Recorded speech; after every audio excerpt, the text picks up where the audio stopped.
tadi saya mau cerita tentang Abuya Uci. Pada baik ngaji ya kan. Kenapa saya cerita Abuya Uci? Karena beliau termasuk orang yang soleh. Nanti setelah cerita ini nanti kita baca sholawat Ibrahimiyah. Sholawat yang sering dibaca beliau kalau mau dimulai pengajian. Ibrahimiyahnya 7 kali, kemudian doa Nabi Yunus 7 kali, baru dimulai pengajian. Mungkin itu kehebatan sholawat itu, berkahnya, sehingga jamaahnya beliau setiap hari Minggu 10.000 jamaah yang ngaji, termasuk suami istri dibawa di lapangan, speaker di mana-mana. Jadi majelisnya ada, kemudian di lapangan, di masjid penuh. Jadi kalau seandainya Kaliawi ini, ya sekelurahan Kaliawi, memang pesantrennya besar. Nah kemudian kenapa pernah saya belajar di sana, ini cerita. Tidak saya kurang-kurangi, tidak saya tambahin cerita saya. Jadi saya pada saat itu sekitar 5 tahun yang lalu pernah merasa galau hati. Nah galau saya ini nggak punya sebab, punya utang enggak, punya masalah enggak, ruwet, hatinya ruwet, uprek baik. Ya susah itu. Kalau kita umpama ada masalah karena hutang, masalahnya hutang berarti. Kalau ada masalah gara-gara ada masalah dengan orang lain umpamanya, ya memang itu solusinya kita harus berdamai kan. Atau kalau punya utang solusinya dibayar. Ini nggak ada masalah, tapi susah, hati saya susah, gundah gulana. Itu penyakit, namanya penyakit ham, penyakit kesusahan di dalam batin ini, kebingungan. Sehingga saya ziarah ke Banten, kemudian ziarah ke Abuya Dimyati, sampai 4 kali saya ziarah, masih gundah gulana, susah.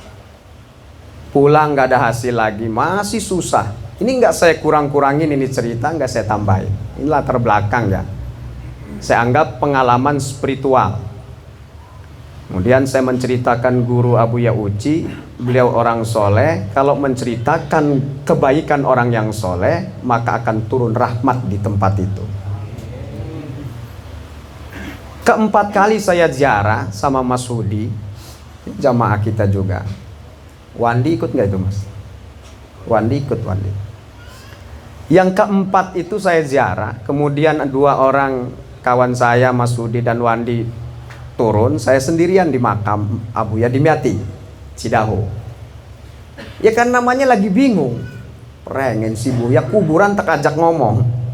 Merengen Buya hati kita ki rusak amat iki, kok susah gundah gulana. Orang mah nggak tahu saya susah, nggak tahu. Kelihatannya senang, ketawa-ketawa. Hati saya yang susah, ya saya yang merasakan.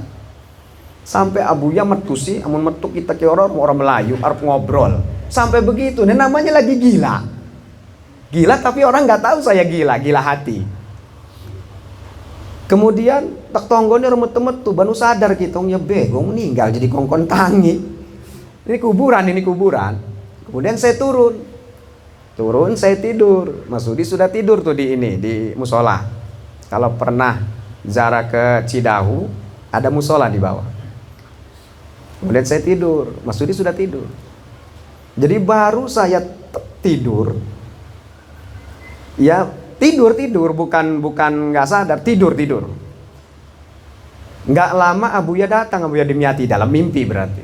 Wong sayanya tidur, tapi belum semenit lah saya tep itu, karena ngeliat jam kan mau tidur itu sekitar jam 3 kurang.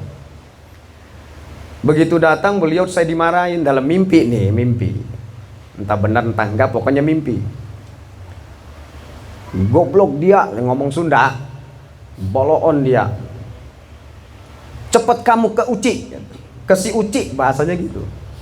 Cepet ke si Uci, Tangerang, Cilongok, Pasar Kemis. Bahasa Sunda beliau, gerah hudang, cepet bangunin teman kamu Mas Hudi itu, ini jam 3. Begitu saya bangun, ngelihat jam 3 tepat. Nah, kalau umpama itu mimpi bohong, masa jam 3 tepat? Saya bangunin, masuk, bangun. Berangkat yuk ke Tangerang, ke Abuya Uci. Nggak ada rencana ke sana. Berangkatlah ke sana, sehingga nanya-nanya Pasar Kemis, sampai sholat subuh di tol, di masjid tol, 5:30 sholat subuhnya itu. Nah, saya nggak kerasa nangis saja, namanya lagi sedih. Sedih nggak ada yang disedihin, lebih susah itu. Itu spiritual namanya. Memang dalam batin saya ada rencana ingin ijazah thoriqoh. Sana saya pengen Qadiriyah wa Naqsabandiyah.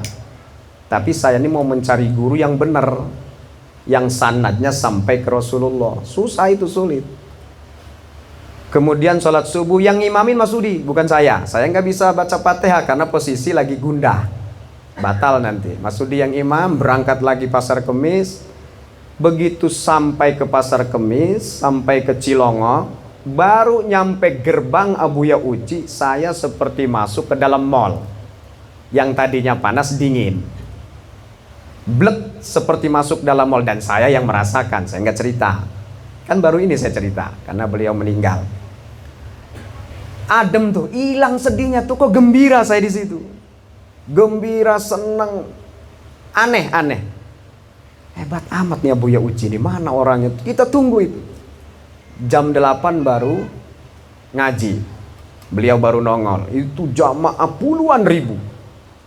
Kita orang masuklah ke majelis di situ. Agak jauh, sekitar 20 meter lah dari beliau. Kita di jendela. Kita sudah tenang, adem itu. Begitu ngelihat Abuya Uci jalan, tambah adem, tambah tenang. Beliau kan sering pakai sorban yang kayak dikerudungin ya, kayak apa? Namanya gutroh itu, gutroh. Begini kan kalau beliau itu. Tambah senang saya ngelihat beliau, tambah cinta. Kemudian ngaji itu surat tafsir Jalalain. Kok perasaan saya yang disinggung? Padahal puluhan ribu orang. Gini bahasanya.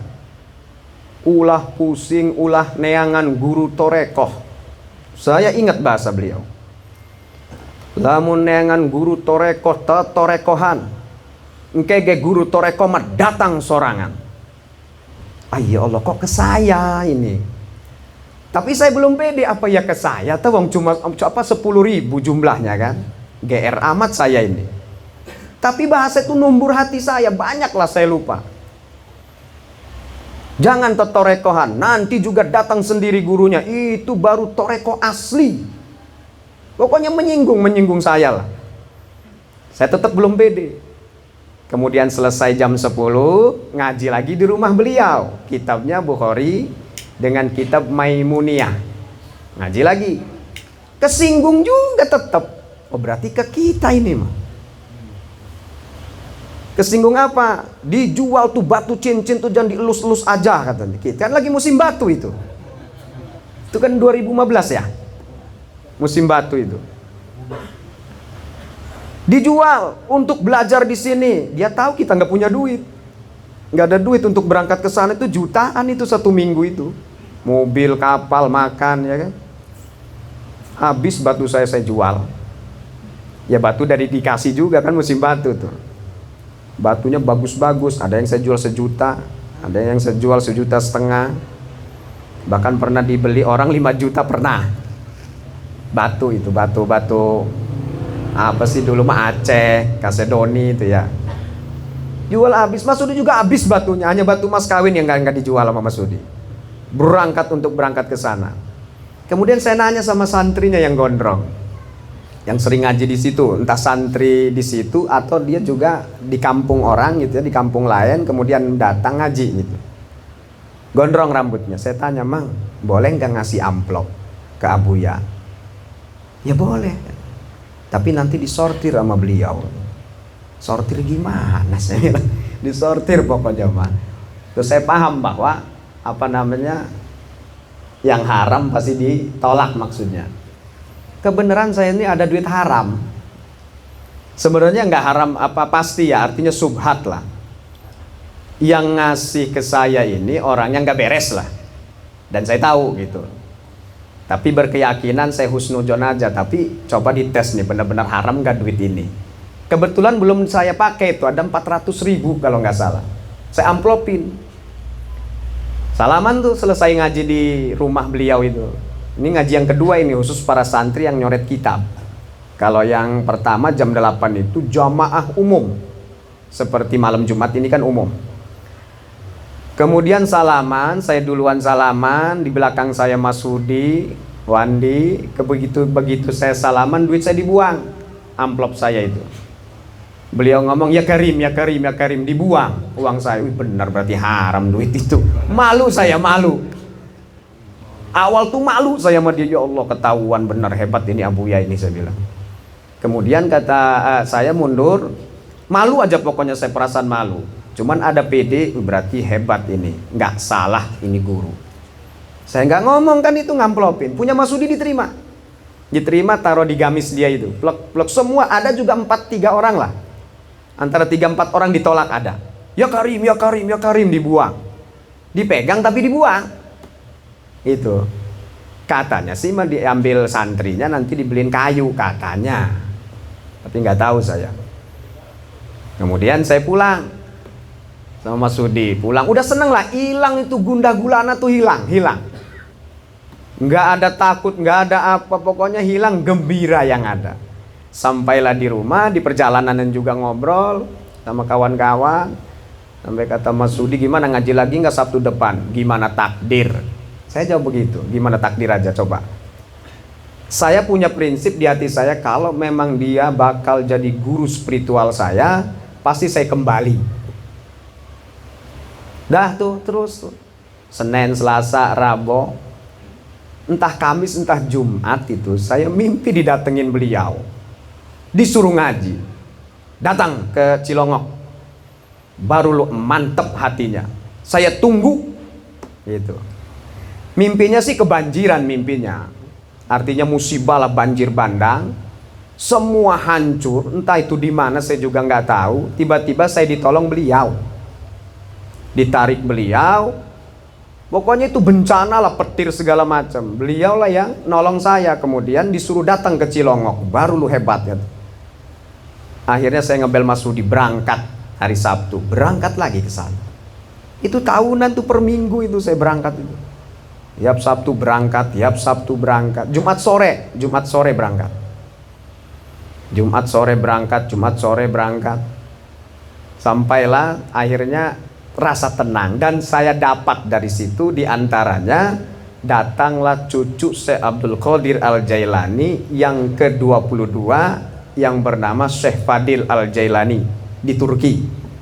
Beliau datang mengijazahkan sholawat Allahumma salli wa sallim ala Sayyidina Muhammad wa ala ali Muhammad 313 per hari.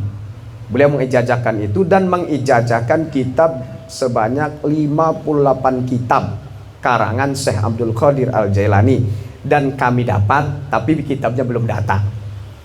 Ditunggu-tunggu belum datang, katanya mau di tiki. Ada 58 kitab.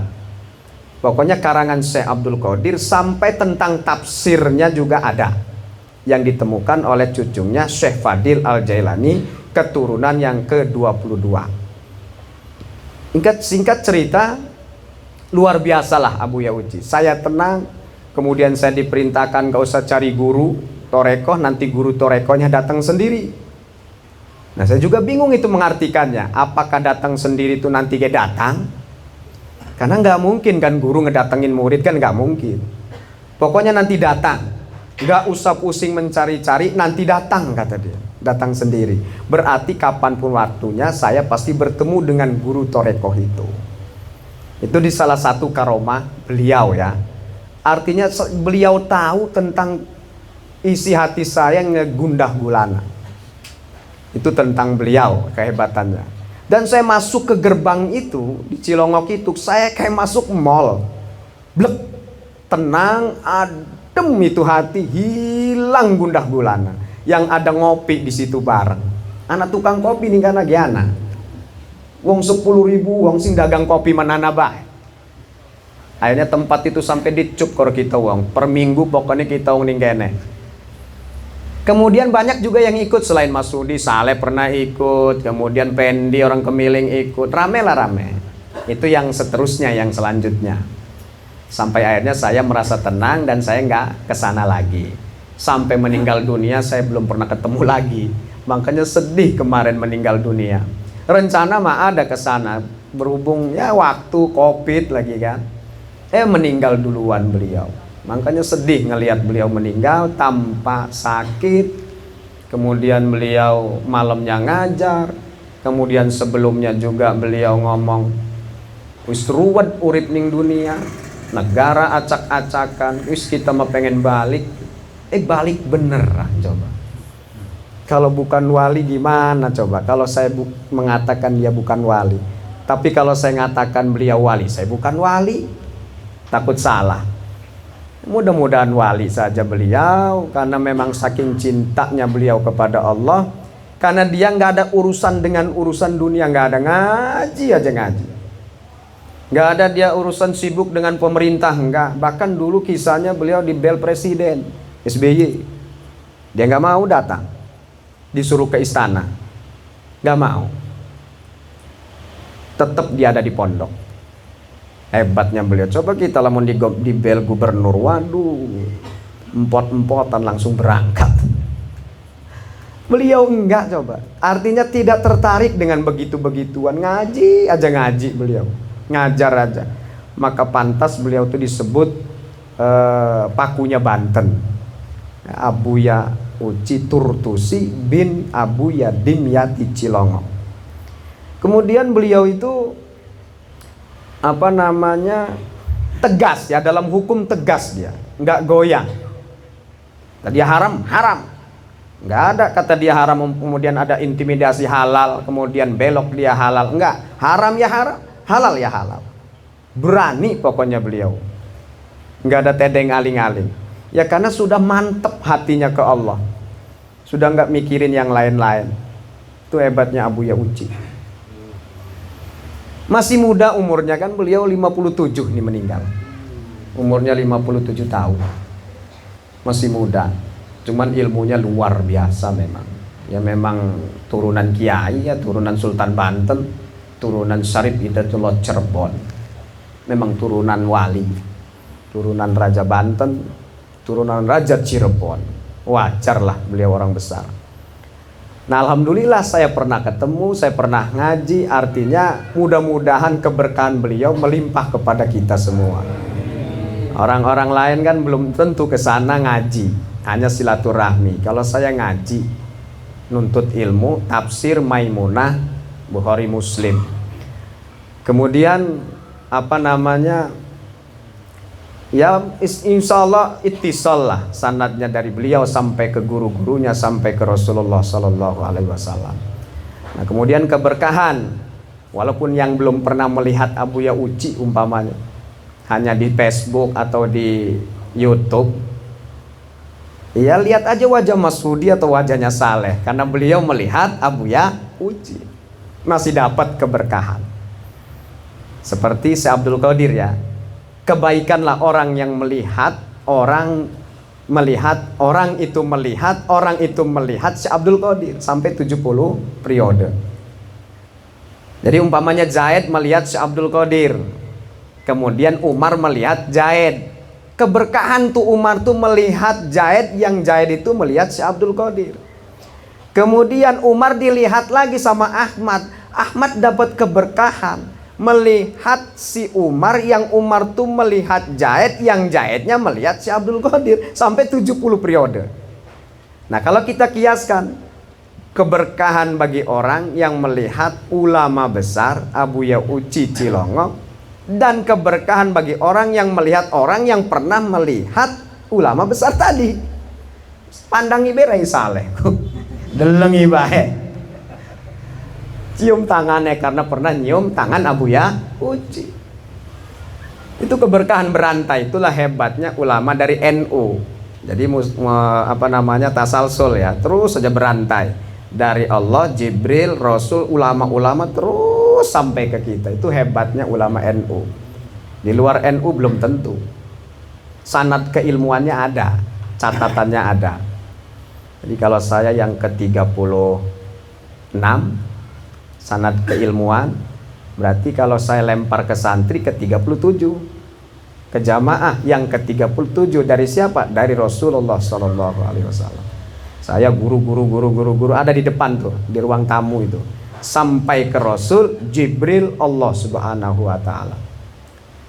Itu hebatnya ulama NU, nggak sembarangan. Maka disebut dulu mah pondok rombeng. Rombeng ke pondok ke ilmu nek mutiara. Sekarang mah pondok keren, pondok modern, keren, AC belajar aja keren bela. Apa maning anak pesantren anak digawet nggak lip, keren, bu ilmunya bu keren borak pun ilmunya gue. Tapi kalau pondok rombeng sudah dijamin ilmunya. Memang pondoknya rombeng, sampai uang-uangnya rombeng, kayak srek kabeh. Karena belok pondok rombeng mah. Tapi ilmunya insya Allah nggak rombeng. Tapi kalau pondok modern, ya 50-50. Ya mungkin saja ada yang bagus, ada yang baik. Ya 50-50 lah, belum tentu. Karena di dalamnya ada bayaran tadi tuh, duit. Mancingnya 30 juta, larang amat ngaji. Urung bayaran per bulan, berarti bisnis tuh di dalamnya, bisnis pendidikan. Tapi silakan cari ulama-ulama yang punya pesantren pondok rombeng, nggak ada diminta bayaran. Mancing ya mancing, lakap formulir-formuliran. Cobalah muning modern mah, formulir, tanda tangan segala macam, perjanjian. Kalau mau ngaji aja perjanjian, ngaji mengaji orang-orang. Perjanjian lah harus tidak boleh ditengok segala macam ya kan. Ya itu kan sistem ya, atau teknis lah ya. Yang jelas bayaran itu, bayaran ya pokoknya. Mancingnya 30 juta, 15 juta. Ya wallahu alam lah hukumnya bagaimana. Mungkin dia juga punya dalil, punya dasar. Bayar tuh boleh apa enggak. Namanya ngajar ngaji ya, ngajar ngaji. Ya mungkin boleh, tapi lebih baik pondok rombeng. Atau sistemnya memang pondoknya bagus, tapi sistemnya sistem salafi, tradisional, nggak bayar. Ya saya tidak melarang, artinya tidak mengharamkan tuh bayar, wallahu alam, karena itu juga kiai yang punya pondok modern ya. Tapi kiai-kiai kita nggak ada begitu-begitu, nggak ada. Gelem ngaji ya diajar, orang gelem ya lunga merana. Wis konon baik kiai-kiai kita wong mah. Arep apa kita kari orang ngaji mah. Gitu kalau kiai kita mah. Gelem ya diajar sampai pinter, ikhlas lillahi ta'ala, tanggung jawab dunia akhirat. Ora ya wis. Coba lamun modern kan memang disiplin ya, disiplin. Tapi kalau kita teliti keberkahan ya, ini keberkahan bukan salah atau benar, bukan. Nggak ada ke dari pondok modern sing banyune laku. Sok dari pondok modern, memang pinter-pinter, hafal hadis, hafal Quran, tapi balik je umpamane sing pondok modern ning umah jadi guru. Nah orang guru SD, guru SMP. Lah kasing tekam liku, mbah, njuk wedang adem sih disembur jelaka. Keberkahannya kurang. Beda karo pesantren salafi yang tradisional. Tekaiku wake sing teka. Diundang ora, diceluki ora. Njuk wedang adem, wake wedang adem mending sumur ge adem. Itu hebatnya tuh ya, bedanya. Kemudian yang jadi ulama-ulama artinya ulama-ulama yang disegani oleh warga tetap dari salafiyah, tetap sakleh. Seperti apa Habib Lutfi ya, Abuya Dimyati, Abuya Uci, Abuya Armin, Abuya Sanja, Syekh Nawi Tanara, yang luar biasa ilmunya. Artinya begini, beda pendidikan agama dengan pendidikan dunia itu beda. Kalau pendidikan dunia mah ya monggo silakan, gak jadi masalah. Berbeda, cuman kayak campur-campur kan. Tapi kalau kemurnian dijamin dari pondok salafi, ya tentu ada positif negatif. Kalau dari tradisional kurang disiplin saja. Tapi keilmuan dijamin kalau keilmuan mah. Wi mubeng ngaji ku mubeng.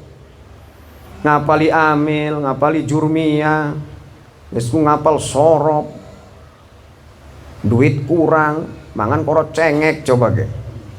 Wong ngeli je masak coba pesantren anu mah ya salafi mah. Weteng ngeli masak. Hari modern mau utang ngeli mangan.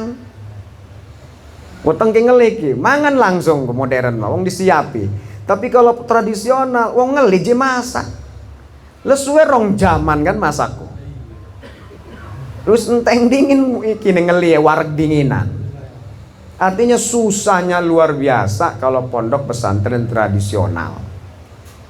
Disitulah disiplinnya, maka beraninya pondok pesantren tradisional menghadapi kehidupan. Malah mangan korok gesek mah enak, wong mangan sekul doang. Kadang-kadang kirimannya kurang, kadang-kadang kirimannya mah pas, enteng korok rokok, boros korok ngerokok bae, waya mangan ngutang ning warung. Tapi berkah bae, berkah coba ge. Begitu pulang menggagah ngajinya. Amil itu payah itu walaupun tipis. Coba ge guati wis suruh bahasa Jawa negati, kemudian di artikna negati. Ya sebenarnya gati-gati mudah. Ya bagi yang cerdas mah gampang konon. Gati ini mah bahasa Jawa nego. Warwan sireng setune sake amin dalam ilmu nau iku 100 amile je. Apa ki 100 amile ki? Ruwet.